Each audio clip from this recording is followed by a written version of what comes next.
સુરતના સરથાણા સ્થિત નેચર પાર્કમાં પ્રાણીઓ અને પંખીઓને ઠંડીથી બચાવવા માટે ખાસ વ્યવસ્થા કરવામાં આવી છે। હાલમાં શિયાળાની ઋતુ ચાલી રહી છે, ત્યારે સુરતના સરથાણા સ્થિત નેચર પાર્કમાં પક્ષીઓ અને પ્રાણીઓને ઠંડીથી બચાવવા માટેની વ્યવસ્થા કરવામાં આવી છે।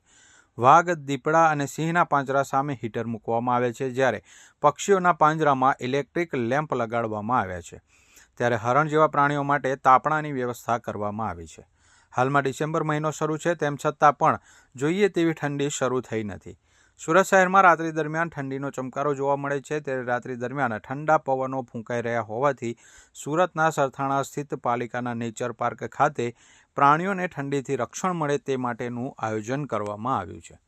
સરથાણા નેચર પાર્કમાં વાઘ, દીપડા, સિંહ, રીંછ વગેરે મોટા પ્રાણીઓને ઠંડીથી રક્ષણ આપવા માટે રાત્રિ દરમિયાન તેમના શેલ્ટરની બહાર હીટર મૂકવામાં આવે છે।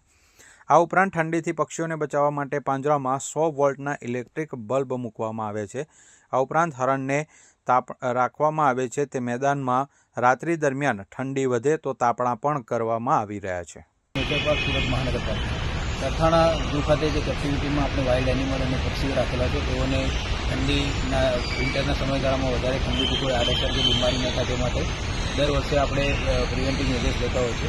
એ પ્રમાણે આ વર્ષે પણ આપણે જે હરણના કેસ છે એમાં ઓપન યાર્ડમાં તાપણું કરવામાં આવશે અને વાઘ, સિંહ, દીપડા, રીંછના જે નાઇટ શેલ્ટર છે એમાં રાત્રિ દરમિયાન 1000 વોટના હીટર લગાવી અને જે નાઇટ શેલ્ટરનું તાપમાન છે એને વામ રાખવાની પ્રયત્ન કરવામાં આવશે। આ સિવાય જે પક્ષીના પાંજરા છે એ તમામ પિંજરામાં નાઇટ અવર્સમાં 100 વોટના લેમ્પ ચલાવી અને હૂંફાળું વાતાવરણ ક્રિએટ કરવાનો પ્રયાસ કરવામાં